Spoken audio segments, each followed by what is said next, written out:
묻겠습니다. 요 상황은 기억이 나시니? 기억납니다. 그때 그러면 이렇게 그 보면 참석자들이 자연스럽게 참석자들이 앉아 있다가 자연스럽게 이제 그 자리를 정리하고 회의를 대비하는 모습으로 보이는데, 그때 그러면 여기 대접견실에 계셨던 분들은 윤석열 대통령이 이제 뭐 올라온다거나 이제 회의를 할 거다 이런 얘기를 들으신 겁니까? 아닙니다. 그러면은 그 이제 선포하러 나간 이후에 계속 그 자리에서 이석하지 않고 그러면 대접견실에 남아 있었던 이유는 무엇입니까? 그냥 자연스럽게 어찌할 바를 모르니까 그냥 네. 있었습니다. 그러면 이제 윤석열 대통령이 다시 들어왔는데 대접견실에 들어오고 나서 뭐라고 이야기를 했는지 기억이 나시는 것이 있으면 좀 말씀해 주시기 바랍니다. 들어오셔서 뭐 마실 걸 갖고 와라 뭐 이런 이야기도 하셨고요. 그리고 앉으셔서는 제가 좀 기억 남는 거는 이거 막상 해보면 뭐 별거 아니야, 아무것도 아니야, 뭐 이런 류의 말씀도 하셨고, 그리고 일종의 업무 지시 같은 걸 하셨습니다. 기억나는 건 총리님께는 본인이 가셔야 할 일정들, 행사 이런 거를 총리님께 대신 가달라라는 말씀을 하셨던 것이 생각이 납니다. 그리고 각 부처에 그냥 뭐 몇 가지 지시들을 하셨던 것으로 생각이 됩니다. 네, 그 32분 2초경 재생하겠습니다. 아마 지금 대통령이 김정한 실장한테 뭐 문서를 가져와라 이런 모습으로 보이고, 42초 상황을 보시면 이제 김정한 실장이 대접견실로 문서를 가지고 들어와서 윤석열 대통령에게 가지고 오라고 한 서류를 전달했습니다. 대통령은 지금 이 서류를 받아서 최상목 부총리를 향해서 뭔가 얘기를 한 다음에 서류를 전달했습니다. 네, 묻겠습니다. 이 상황은 기억이 나십니까? 정확히는 기억나지 않습니다. 이제 뭐 나중에 밝혀진 상황인데, 그때 최상목 부총리가 받은 문건에는 내용이 예비비 확보, 국회 관련 자금 차단, 뭐 비상 입법기구 설립 관련 자금 확보 등의 내용이 기재되어 있었습니다. 아마 뭐 국회나 뭐 언론을 통해서 보셨을 수도 있을 텐데요. 당시에 이와 관련한 말을 하면서 이 문건을 전달한 건 아닙니까? 그러지는 않았던 것으로 생각됩니다. 그런 특별한 뭐 단어들이 있으면 네. 그게 기억에 남았을 텐데 그 당시가 예산철이었습니다. 그래서 예산 관련된 이야기, 경제 관련된 이야기라고 저는 생각하고 들었습니다. 그 뭐 예산을 확보해라, 뭐 비상계엄 선포됐으니까 이런 얘기는 못 들으셨습니까? 그렇게는 연결하지 않았습니다. 네, 다시 그 22분, 네, 여기서부터 조금 더 보겠습니다.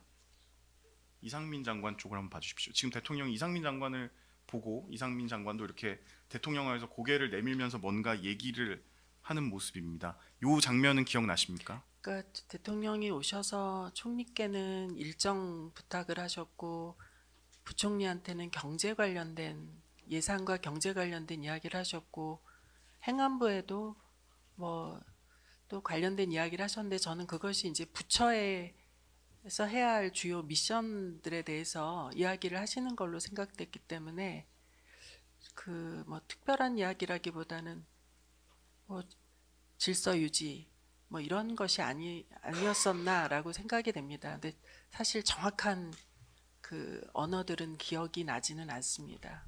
네, 그 증인 진술조서 18,527쪽 제시하겠습니다.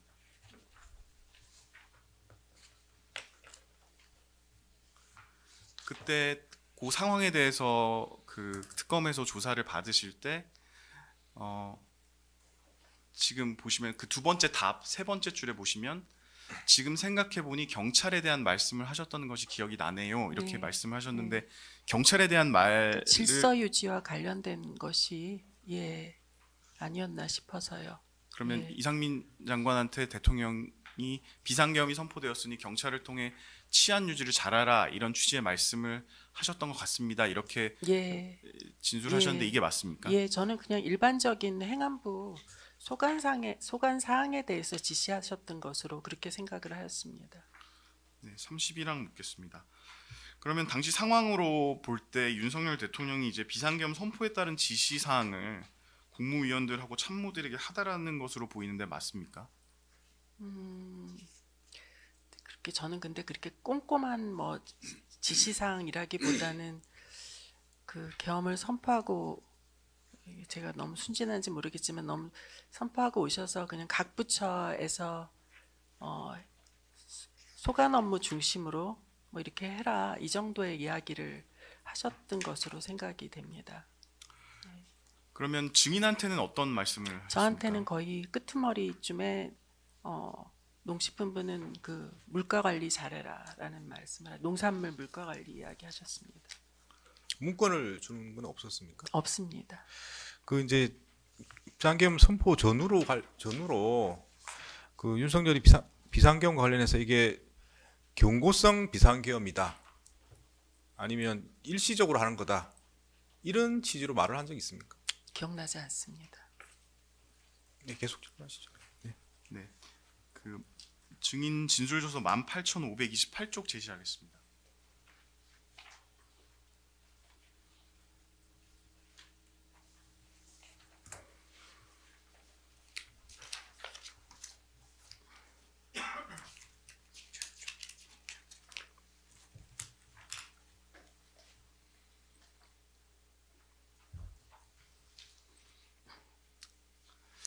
그게 당시 지시 관련돼서 말씀하신 부분인데요. 네, 저기 보면 이제 그 두 번째 줄 끝에 보시면 한덕수 총리에게는 내가 당분간 가야 하는 행사를 총리님이 대신해 주셔야겠다라는 말씀, 방금 말씀하신 것처럼 요 말씀을 그 들으신 거는 확실히 기억을 하시는 거죠. 기억납니다. 추가로 물으면 이제 재판장님 말씀하고도 일맥상통한데 당분간이라는 얘기를 한 것은 맞습니까? 그러니까 뭐 일시적 계엄이다, 경고성 계엄이다 이러면 그 당분간이라는 단어랑은 그 상충되는 거잖아요.